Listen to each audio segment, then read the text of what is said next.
Salut à toutes et à tous, bienvenue dans RMC MMA. Aujourd'hui, vous le savez, on est à l'aube de 3 mois de folie dans le monde du MMA et plus précisément à l'UFC. Et donc, on va vous retracer un petit peu tout ce qui va se passer en essayant de comprendre et en essayant d'avoir les avis de nos spécialistes, notamment Alexandre Herbinet et Thomas Desson. Salut les gars, est-ce que ces 3 mois qui nous attendent sont les 3 mois les plus fous de l'histoire de l'UFC? Alors forcément, on a eu beaucoup de choses qui se sont passées depuis 1993. Il y a les romantiques qui auront certaines idées par rapport à leur période préférée dans l'organisation. Les gars, on va commencer directement. Est-ce que, Thomas, ces 3 mois qui arrivent avec l'UFC 284, 85, 86 et 87, est-ce qui t'excite ? Je me suis dit, te fais pas avoir par la culture de l'instant, tu te fais lobotomiser, tu vois ce qui arrive, regarde dans le rétro. Vous savez quoi, c'est quand même la plus grosse période. À mon sens, c'est un truc de dingo ce qui va arriver. D'abord parce que à partir de ce combat entre Volkanovski, le mini Baobab et Makhachev, puis Gan Jones dans la nuit du 4 au 5 à Las Vegas, puis le Usman Edwards 3 et enfin Adesanya Pereira 2 ou 4 comme vous le souhaitez. On a les 4 ceintures les plus excitantes de l'Ultimate Fighting Championship. Regarde ça, Charles. En 2000, il y avait 44 combats par an, il y avait 6 combats pour le titre. En 2010, à l'UFC, il y avait 255 combats, il y en avait 10 pour le titre avec 24 événements. L'an dernier, il y a eu 42 événements, soit quasiment un par semaine avec les Fight Night et les numérotés. Ouais, c'est ça, ouais. Il y a eu 511 combats, 19 pour le titre. Et bien même avec ça, même avec cette recrudescence énorme, là, il va y avoir 7 ceintures, notamment 3 lors de la soirée Gan Jones, 7 ceintures en 10 semaines, c'est un truc de malade. Alors, tu vois, Alex, est-ce que toi, par exemple, cette abondance d'événements, parce que c'est vrai qu'il y en a de plus en plus, comme l'a dit Thomas, avec ces chiffres hyper intéressants, est-ce que pour toi, ces gros numérotés, ils se perdent pas un petit peu dans la masse de temps en temps ? Est-ce que toi, Alex, t'es excité par ces 3 mois qui arrivent ? C'est une vraie grande question que tu nous poses, Charles. Là, on pourra en débattre pendant des heures, parce que est-ce qu'abondance de bien nuit ou pas ? On sait que parfois, voilà, il y a des cartes UFC aujourd'hui, avec ce que disait Thomas, rappelait Thomas, presque une carte par semaine désormais. Il y a des cartes qui sont quand même moins fun que d'autres, moins emballantes que d'autres. On peut penser au Islam Makhachev contre Alexander Volkanovski. Si on regarde le reste de la carte, elle est pas si dingue. Et même Makhachev s'en est plaint et a dit que l'UFC avait pas assez entouré ce gros combat, avait pas assez fait de promotion avec d'autres combats autour. Donc parfois ça peut un peu se noyer. Mais je vais rejoindre Tom sur quelque chose quand même. Quand on aime ça, quand on aime le MMA, voir les 4 main events qui vont s'enchaîner à la suite, c'est quand même fabuleux. Parce que sur chaque main event, il y a une histoire. Il y a quelque chose à raconter. Ouais. Ce Makhachev Volkanovski qui est le meilleur combattant au monde, le meilleur pound for pound. Gan Jones, bien sûr, le retour de Jones. Et Où en est la lutte de Cyril ? Exact. Et puis cerise sur le gâteau pour nous, c'est que c'est Cyril, exactement. Si c'était Blades pour le retour de Jones, ça nous exciterait un petit peu moins quand même en France, on va pas se mentir. Ouais, c'est clair. Edward Usman est-ce que Usman peut reprendre sa couronne après cet électrochoc de la victoire de Leon Edwards l'année dernière, et puis pareil pour Adesanya et Pereira qui vont se retrouver après, et avec Masvidal en plus le retour d'une des grandes superstars de l'UFC sur la même carte. C'est fabuleux, excitant. Ils ont mis le kiwi nigérian Adesanya quand même favori chez les bookmakers. Ouais. Le gars a perdu 2 fois en kickboxing. Certes, il y avait eu plus de contrôle lors de l'UFC 280 au Madison Square Garden. Mais voilà, Poatan n'est pas leader. Quand on regarde dans le rétro quand même, Charles, c'est une période où moi je commentais pour nos voisins luxembourgeois. Il y a quand même une période extraordinaire qui est la fin de l'année 2008 avec le retour de Randy Couture, Brock Lesnar qui a une chance de combattre pour le titre des poids lourds alors qu'il est qu'à une victoire et une défaite. Lesnar prend la ceinture à Couture et puis vient cette année 2009 avec l'UFC 100. L'UFC 100 par rapport à son numéro, on verra ce qui va se passer en novembre pour les 30 ans de l'UFC, mais c'était absolument énorme contre Frank Mir. Il y a eu 3 ceintures à ce moment-là. Il y avait Alves contre Georges Saint-Pierre, il y avait Endo contre Bisping. Il y a une période également au tournant 2009-2010 qui est extrêmement dense là aussi, un peu plus étalée. Là, c'est vraiment condensé. Mais c'est vrai que tu parlais de romantisme. Ouais. J'ai un vieux de la vieille avec moi. Nous, cette période-là, 2008, 2009, 2010, elle nous parle fort. Toi, je sais que Alex, tu as aussi une période qui est quelques années plus tard, c'est 2015-2016. Ouais. Tu as regardé ce qui s'est passé et puis ça correspond, et je pense que ça a son importance dans le débat qu'on est en train de faire, ça correspond à l'avènement de Conor Conor McGregor, aux années où vraiment il explose aux yeux du monde, et c'est peut-être très lié à ça, cette période faste aussi. C'est la difficulté quand on se replonge un peu, comme disait Tom, dans le passé, nous, même avec nos souvenirs, c'est qu'il faut se mettre aussi dans le contexte de l'époque, c'est-à-dire est-ce qu'on voit avec nos yeux d'aujourd'hui ou avec les yeux de l'époque. Mais cette fin 2015, début 2016, quand on enchaîne Ronda Rousey contre Holly Holm devant 50 000 personnes en Australie, une nouvelle fois électrochoc avec Holly Holm qui détrône la reine Ronda Rousey. Tu sais qu'à l'époque... Il faut se rappeler qui était Rousey à l'époque, hein, oui, comme tu te mais souviens, justement, la superstar. C'est une femme, ça intéresse moins, il y a peut-être un côté misogyne encore un tout petit peu dans ce sport. On va savoir si Manon Fiorot aura une chance pour le titre, par exemple, le 5 mars au matin, puisqu'il y a ce combat de Shevchenko et qu'elle sera pas loin. Mais là, Rousey, à l'époque, dans ce combat épique australien, comme il y aura à Perth dans la nuit du 12 au 13, la bande-annonce du combat était à l'introduction du show d'Hélène DeGeneres. Hélène DeGeneres, c'est Oprah Winfrey. Elle avait obtenu l'accord d'un sport qui, à l'époque, n'était pas autorisé dans tous les États. New York, c'est arrivé très tardivement. C'était un des bastions gaulois comme la France, l'État de New York.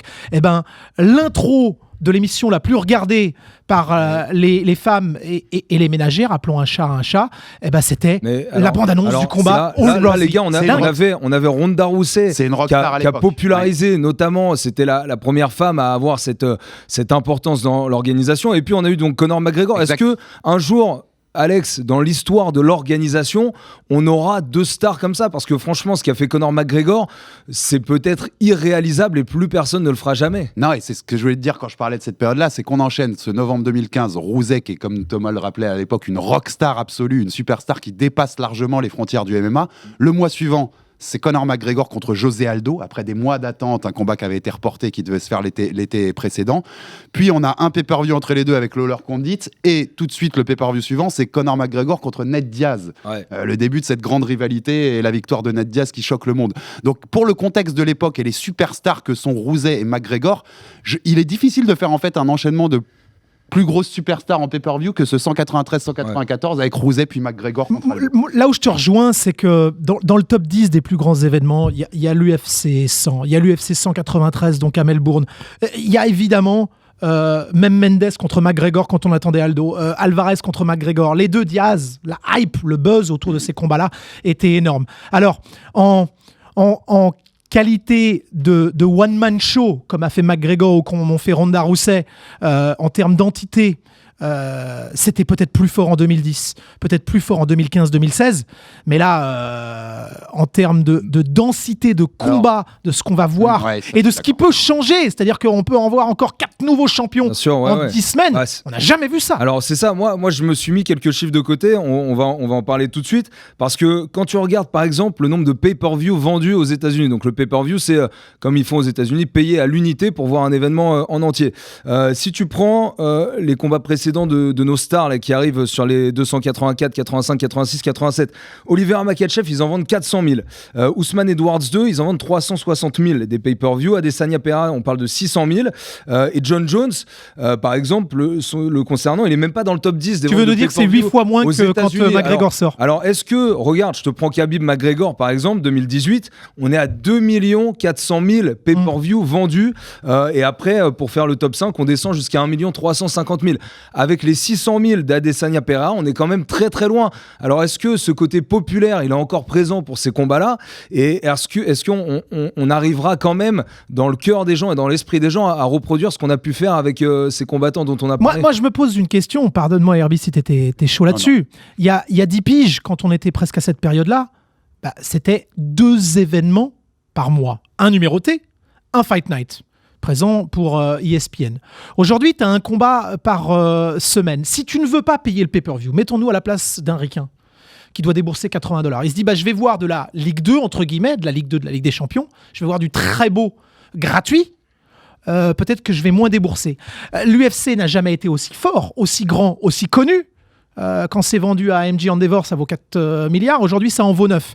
Donc la marque, elle est surpuissante, mais elle ne fait plus autant elle fait moins de gros coups. Tu vois ce que je veux dire? Elle est pérenne, elle est plus puissante sur la durée. Une régularité qui est meilleure. Et en plus, elle en a plus besoin, puisqu'elle a signé cet énorme accord avec ESPN aux États-Unis, où maintenant, on en parle, Ce qu'ils ont plus besoin, l'UFC aujourd'hui, c'est de remplir un quota de cartes par an. Ils doivent tant de cartes par an, tant de soirées à ESPN, donc il faut les remplir. Je pense qu'il y a 10 ans, par rapport à ce que disait Tom, ce Makhachev Volkanovski qu'on va voir à Perth en février, il aurait été survendu par l'UFC, qui aurait voulu vendre ce pay-per-view. Makhachev a dit je suis un peu déçu. Exactement. Je suis un peu déçu par la vente du combat. Numéro 1 contre numéro 2, c'est jamais arrivé dans l'histoire de l'UFC. Il y a 10 ans, l'UFC l'aurait survendu pour dire achetez ce pay-per-view, vous pouvez pas rater ce combat. Là, tu sens qu'ils le vendent moins, ce storytelling. S'ils en vendent 600 000, ça change pas grand-chose pour eux, en fait, ce combat-là, puisque le contrat avec ESPN est assuré. L'important, c'est qu'il y ait ces soirées sur ESPN. Ouais, mais attends, les gars, ça veut quand même dire beaucoup. C'est un révélateur qui est primordial, encore plus que le nombre de spectateurs, parce que ça, on choisit les stades, le nombre de spectateurs, les records, on est à plus de 50 000, mais le nombre de pay-per-view, pour vous, c'est pas si important que ça, même s'il y a ce ESPN. Qu'est-ce que, Charlie, l'essence de l'UFC au départ, c'est quoi? C'est qui est le combattant le plus fort du monde? Moi, ça reste ça. Qui est 300 000 ou 2 millions? Conor McGregor était, sans être... était une bête de foire, au sens propre comme au sens figuré. À un moment, effectivement, il était intouchable. Il va revenir la prochaine fois, après son Ultimate Fighter, dans 3 mois, que ce soit contre Chandler ou Ferguson. Ça va refaire sans doute 1,5 million, 2 millions. C'est pas pour ça qu'on va avoir le meilleur combattant devant nous, si tu veux. Et puis, il faut mettre du contexte, en fait, Charles. C'est-à-dire, quand Brock Lesnar contre Frank Mir à l'UFC 100 vend, je crois que c'est le premier qui dépasse le million de ventes de pay-per-view à l'UFC, si je dis pas de bêtises. Twitter vient à peine d'exister. Instagram n'existe pas. Aujourd'hui, si tu vends 400 000 pay-per-view, ça se trouve, il y a beaucoup plus de monde en fait qui vont voir les extraits du combat via les extraits sur les réseaux sociaux, via YouTube, via tout ce que tu veux. Donc la marque UFC, c'est pas parce qu'elle vend moins de pay-per-view qu'elle est pas plus grosse et plus forte dans le monde entier sur la portée et le nombre de gens qu'elle touche. Alors il y a autre chose aussi. Alors c'est par rapport aux personnages justement qu'on vend là. On est sur des champions pour l'instant, ceux qui sont en place plutôt jeunes dans leur règne, puisque Makhachev c'est tout jeune, Edwards aussi, Pereira évidemment c'est tout jeune aussi. Jones-Gane, c'est un peu différent par rapport à l'historique de Jones, on va en reparler rapidement, mais est-ce que par rapport à une époque où il y avait des Anderson Silva, des Georges Saint-Pierre, des José Aldo, des John Jones à sa grande époque, qui étaient dominants et qui avaient des règnes, pour Anderson Silva qui a le record de longévité en tant que champion, plus de presque 2500 jours, est-ce que ces garçons-là, Makhachev, Edwards, Pereira, sont capables de marquer les esprits, de passionner les gens comme le faisaient des garçons comme GSP ou Anderson Silva? Passion, tiens, je vais te faire un parallèle. Moi, j'ai beaucoup d'estime pour le tennis, j'ai beaucoup d'estime pour la Formule 1, mais ça ne m'intéresse pas. Pourquoi ça m'intéresse pas? Parce que en tennis, il y a 3 et demi, quand il y avait Murray, il y avait 4 Lascar depuis 15 ans. En Formule 1, il y a 3 ou 4 Lascar parce qu'il y a 2 ou 3 écuries, et c'est de l'entre-soi. Là, on a des catégories où 5, 6, 7 mecs, on se pose la question quand même à savoir. Tu dis, ça peut changer de ceinture, et ça vient déjà de changer de ceinture Tom, en 2022. Ça se bouscule en permanence. Puisque tu parles du tennis, c'est là on sort de l'ère Djokovic, bon il est encore là, Nadal, Federer, on y est encore un peu. Et tout le monde bon, pour Djokovic, je suis entre guillemets, mais tout le monde est en train de dire que dans 2-3 ans, quand il n'y aura plus aucun des trois, le tennis, ce sera plus pareil. D'ailleurs, les nouvelles têtes ont du mal à émerger. Est-ce que pour les sports de combat, justement, est-ce que cette abondance avec les champions qui tombent assez rapidement, est-ce que cette abondance va pas finalement desservir le sport? Non, c'est intéressant le débat que tu lances, parce que je pense qu'en effet, tout à l'heure je disais, ils ont moins besoin aujourd'hui de vendre des pay-per-view. Par contre, aujourd'hui, ce dont ils ont besoin, moi je le crois profondément, l'UFC, c'est de nouvelles superstars. Et c'est pour ça que le retour de John Jones, par exemple, est important. Et je peux vous dire que dans les bureaux de l'UFC... Ils en veulent vraiment, les gars? Quand on a un potentiel Francis Ngannou qui s'est peut-être retiré un peu tôt parce qu'il n'était pas champion depuis assez longtemps pour construire cette fameuse legacy. On crache pas au bassinet, on n'est pas généreux. On a eu Conor, on a vu l'exemple de Conor qui a fait 180 millions parce que derrière Proper 12 est vendu, etc. Ça plaît pas énormément à Dana White. Il continue de vouloir dire en permanence contrat unidirectionnel, et la star c'est l'UFC. Je suis d'accord avec vous. Mais ils le font pas, cet effort-là. Non, mais peut-être, je vois ce que tu veux dire, ce côté la star, c'est l'UFC, mais je pense qu'ils en ont besoin. Alors peut-être que eux ne le considèrent pas, mais je pense que moi, ils en ont besoin, parce que tu as besoin quand même de figures marquantes, comme il y avait Conor, comme peut être John Jones. Et ce que j'allais dire, c'est que je pense que dans les bureaux de l'UFC, on aurait très très envie que John Jones batte Cyril Gane et que ce soit lui qui a la ceinture des lourds par rapport à Cyril, tu vois. Donc là, c'est pas une question sportive, au niveau business, bien sûr, qui seront très contents si Conor revient pour faire le tough cette année et faire des audiences carton pour cette émission, plus pour le combat qui suivra derrière. Il faut quand même des têtes marquantes du sport, des locomotives, on va dire, pour faire avancer même dans le mainstream et dans les médias un peu moins spécialisés. Et je pense que c'est un truc aujourd'hui dont ils ont besoin, parce qu'on en a parlé, vous en avez parlé dans l'émission, je l'ai regardé. Volkanovski, il manque par exemple de charisme, le fabuleux combattant que c'est. Makhachev, ça reste un combattant daguestanais avec ce style qui plaît pas à beaucoup de monde non plus, même s'il est un peu plus spectaculaire qu'un Khabib. C'est pas des gens qui, pour moi, te représente en tant que locomotive populaire. Je parle pas sportivement, mais populairement auprès du grand public. Là, Thomas, toi, tu as entamé tout à l'heure en disant que oui, pour toi, ça allait être les mois de février, mars, avril 2023. Cette année, ça va être les 3 mois les plus dingues de l'UFC. Qu'est-ce qui te plaît particulièrement dans les duels dont on parle ? Est-ce que c'est justement ce côté indécis ? Parce qu'il y a eu beaucoup d'upsets, il y a eu beaucoup de surprises ces derniers mois. Edward, Pereira, évidemment. C'est ça qui te plaît ? C'est ce côté incertain de ces combats ? Je me suis fait tomber dessus quand j'ai dit que Volkanovski avait aucune chance par les gens qui nous regardent, et c'est vachement intéressant à 1m67 de dire qu'il a un feu, une flamme à l'intérieur de lui comme personne, j'en doute pas. Mais qui fait dérailler Islam Makhachev ? Je continue de penser que le challenge est quasiment impossible. Tant mieux, c'est un slogan pour la marque à la virgule, Volkanovski. Impossible is nothing. Mais voilà, le caractère 1 contre 2, le côté fabuleux comme ça, la façon dont il avait résisté à Ortega dans le round 3 pour justement l'écœurer, j'ai envie de le voir. Sportivement, je trouve ça très fort. Personne ne crie au loup quand John Jones revient et tout de suite on le catapulte pour une chance pour le titre, parce que depuis 2011 il n'a eu que des combats pour le titre, et en fait on se dit mais est-ce qu'on avait envie de voir autre chose que ça ? Est-ce qu'un Miocic serait pas été au rabais ? Curtis Blade, enfin les gars, c'est le faire valoir pour le restant de ses jours. Donc sportivement, on ne hurle pas le loup, et on a envie de savoir si une deuxième fois face à quelqu'un qui est meilleur que lui en lutte, Francis s'était assis sur Cyril. C'était même pas de la lutte. Là, on a un vrai lutteur qui a striké avant. On a envie de voir si notre Cyril national peut se mettre au niveau. J'aimerais bien qu'il arrête de nous dire qu'il a la chance d'affronter un GOAT et qu'il dise non mais si je suis là, c'est que je le mérite. Qu'on inverse un petit peu ce rapport de force, parce que pour l'instant, effectivement, on est en train de réécrire l'histoire de John Jones et on dit tiens, il y a un ovni français qui passe par là. Bah, il va peut-être le faire buter aussi. Par précision, je crois qu'Impossible Nick, c'est la marque aux 3 bandes. Je crois que c'est pas. Bon, tu vois, alors, tout le monde a croqué. Tweet, ça me dit autre chose. Les gars, alors il y a autre chose là sur ce début d'année que l'UFC va réinstaurer, puisque ça avait plus été le cas depuis 2019. Et Henry Cerudo, qui avait été champion mouche et coq, c'est les Champ. C'est ces garçons, comme peut le faire Volkanovski, qui vont pouvoir être champions dans 2 catégories. Alors le dernier à avoir été champion chez les plumes et chez les légers, c'est un certain Conor McGregor.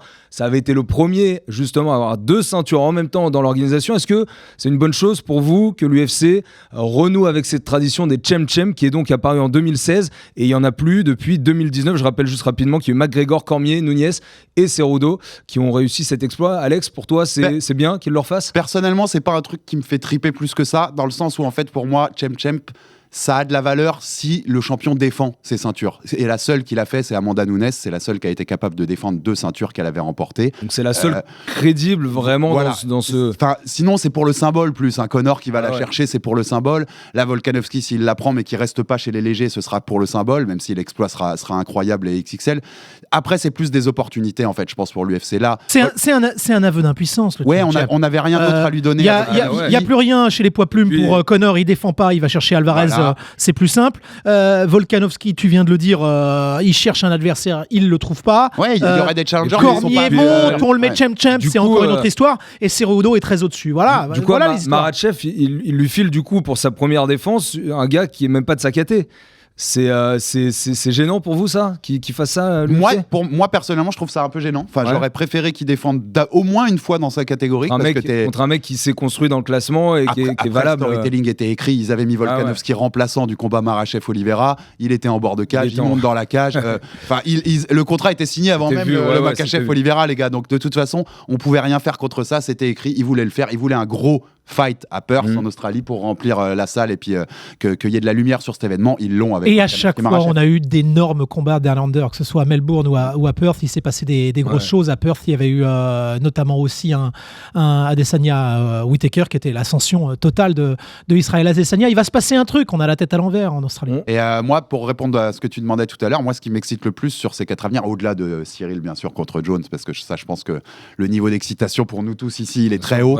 Mais c'est Adesanya contre Pereira, parce que pour rebondir sur ce que disait Thomas tout à l'heure, je pense, pour les avoir bien vus, que sur les 3 combats, ce qu'a remporté Pereira, on peut quand même dire qu'il en domine la majorité du temps, Adesanya. Et donc moi, ce qui m'excite dans ce combat, c'est est-ce que mentalement, Adesanya est capable de pas se dire, il va me battre un moment, il va me mettre ce coup dur un moment, même si je le domine. Tu sais, est-ce qu'il arrive à tenir ses 5 rounds? Il a avoué un truc, hein. Tu parlais tout à l'heure des réseaux sociaux et des petits bouts. Il dit, je sors de ce combat, j'ai contrôlé 4 fois plus le temps. Et derrière, pendant 3 jours, je mange des images d'un KO que j'ai pris dans la tête. Il mène 3 rounds à 1 ou 4-0. Hein, c'est assez écœurant. Le truc, c'est que... Est-ce que mentalement, il y arrive? Ouais, face à des mecs un peu plus lourds, on l'avait vu face à Boarovic. C'est un moins de 93, Poatan, il faut se le dire clairement. Le mec est à 103 kilos. D'ailleurs, lui pourrait être Chem aussi. Hein. Pour terminer, les gars, on va juste détailler justement chronologiquement ces 4 événements qui arrivent. Juste pour être clair, Alex, pour toi, Thomas a répondu, est-ce que pour toi, c'est les 3 mois les plus excitants de l'histoire de l'UFC? Toi, tu es plutôt sur un an? T'as le romantisme d'avant ou tu es sur un oui comme Thomas? On va essayer d'être objectif, mais le vieux fan a des périodes qui lui ont beaucoup plu. J'en avais noté comme Tom autour de l'UFC 100.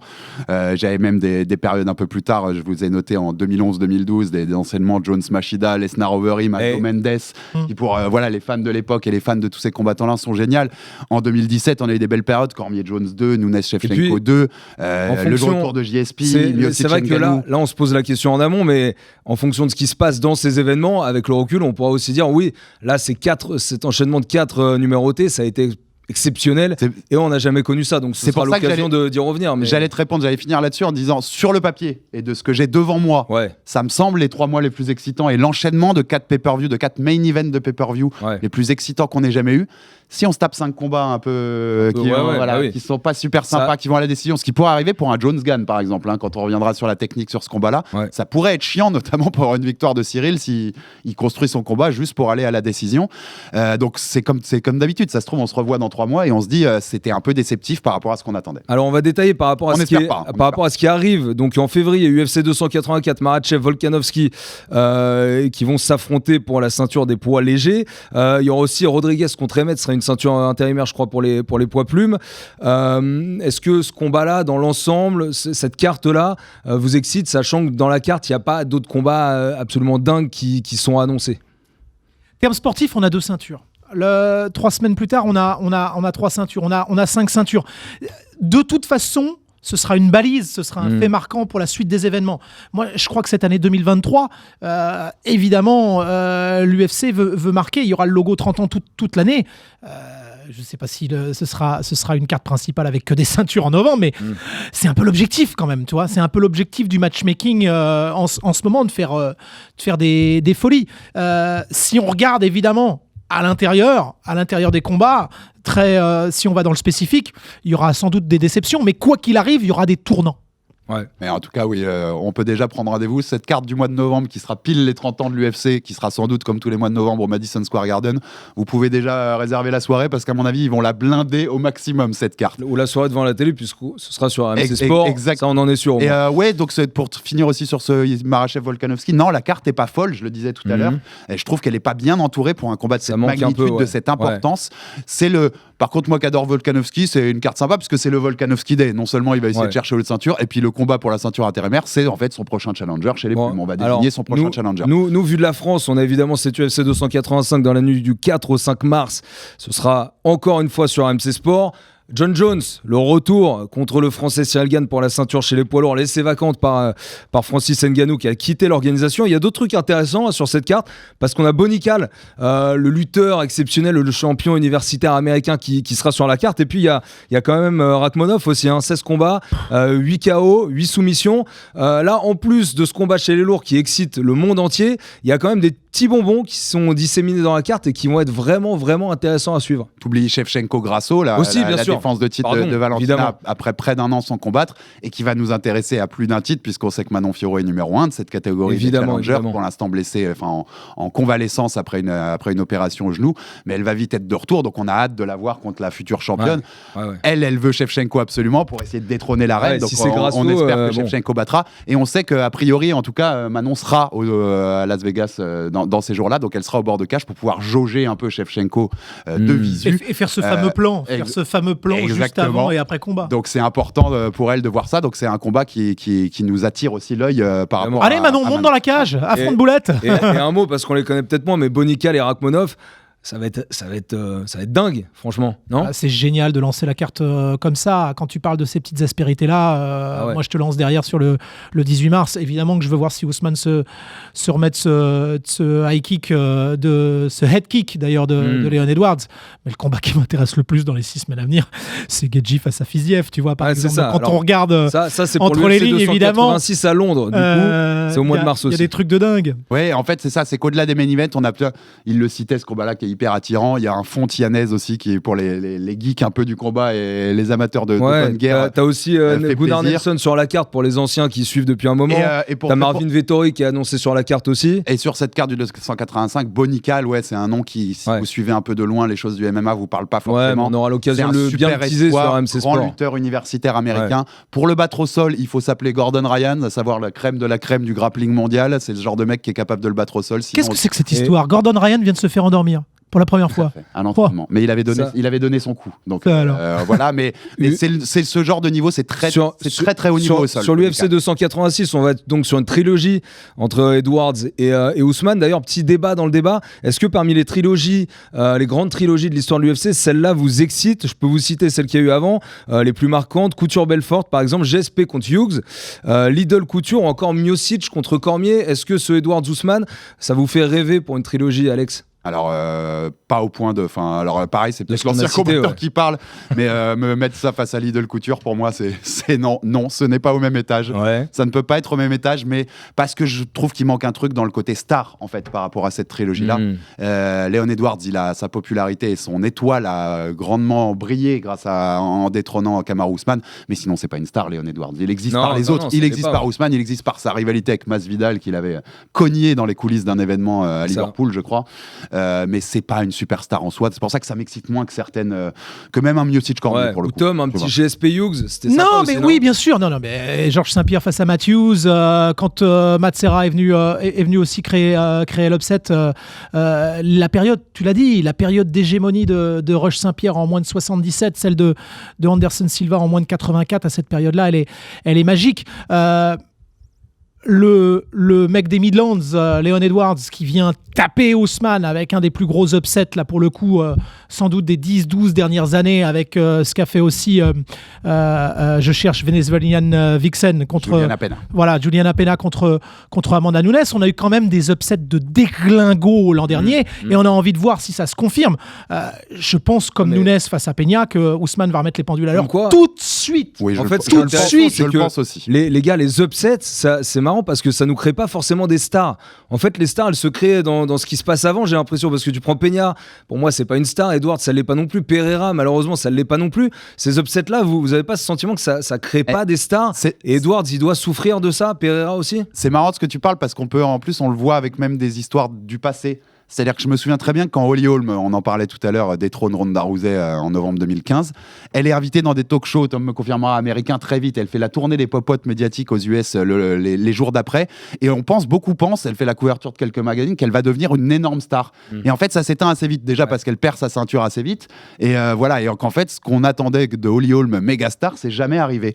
Donc en fait, ça dépend de ce qui se passe après, plus que de l'upset. L'upset te crée une lumière sur toi. Qu'est-ce que t'en fais après de cette lumière? C'est un truc franco-français, hein, le côté poulidor. Nous, on adore quand un mec venu de nulle part gagne et s'enflamme. Mais il faut que ça concrétise effectivement derrière. En tout cas, ça amène une mythique et une mystique à ce combat. C'est la Coupe de France, Top. C'est ça. Ousmane qui dit non, mais il n'y a pas de problème, je viens t'affronter à Londres, pas de souci. Mais dans le côté mythique, en fait, l'histoire veut presque amener à une victoire d'Ousmane qui est obligatoire. Enfin, moi, c'est comme ça que je le vois, parce que Edwards, c'est vrai que le pauvre, j'ai l'impression que ce sera jamais une star. Et d'ailleurs, du coup, on va basculer basculé, on passe de mars à avril. Ce dernier gros événement annoncé chez les UFC numérotés, UFC 287 avec Pereira contre Adesanya. Bon, alors là, c'est aussi une histoire qui est incroyable, hein, des combats en kickboxing, combats en MMA. Finalement, Pereira qui fait encore un upset et qui bat en toute fin de combat, hein, comme l'avait fait Edwards contre Ousmane, qui bat en toute fin de combat Adesanya. C'est excitant, on passe sur cette carte. On a quand même, alors il y a des puristes, hein, il y en a beaucoup qui vont dire que le Masvidal Burns va être quelque chose de très très lourd aussi. On parle aussi de Hollande Ponzinibbio et il y aura le jeune Rosas Junior aussi, 18 ans. Qu'est-ce que vous retenez de Il s'entraîne avec des blunts en ce moment, Gamebred Masvidal. Est-ce que vous retenez plus Burns Masvidal que Adesanya Pereira dans cet événement UFC? Non, attends, Adesanya, on a été les premiers dans le RMC Fighter Club avec Herbie à le vendre comme le successeur de John Jones. Il y avait un seul problème, c'est qu'il n'était pas né sur le sol américain. La gouaille, le côté multitask, peut tout faire un peu à la Cyril Gane, slammer, rapper, danser et faire ce qu'il veut. Et à un moment, on s'est dit, il est tellement fort que ça y est, il le fait comme Jones, minimum syndical, il est en gestion. Et en fait, non, il était en plateau. Là, il tombe contre Pereira. Qu'est-ce qu'il fait derrière, Adesanya? Qu'est-ce qu'il fait derrière avec tout ce qu'il a fait avant? Donc là, c'est le combat de sa life, je veux dire. Stylebender, tu nous a tellement vendu de trucs. Si tu tombes 4 fois de suite dans 2 orgas différentes contre un mec que tu sembles... pour lequel tu sembles être plus fort, mais il y a vraiment un déficit de poids, de puissance. John Jones, c'était sac d'os au départ. Il était très longiligne quand il arrive chez les lourds légers, beaucoup plus, mais c'était un sac d'os. Adesanya s'est jamais vraiment étoffé parce qu'il a voulu garder sa vivacité. L'autre arrive, bon sang, je viens de le dire, mais c'est un 103 kilos qui arrive chez les moins de 84. Il arrive à cutter 20 kilos à chaque fois. Oh, il doit être malade, Adesanya, malade de ça.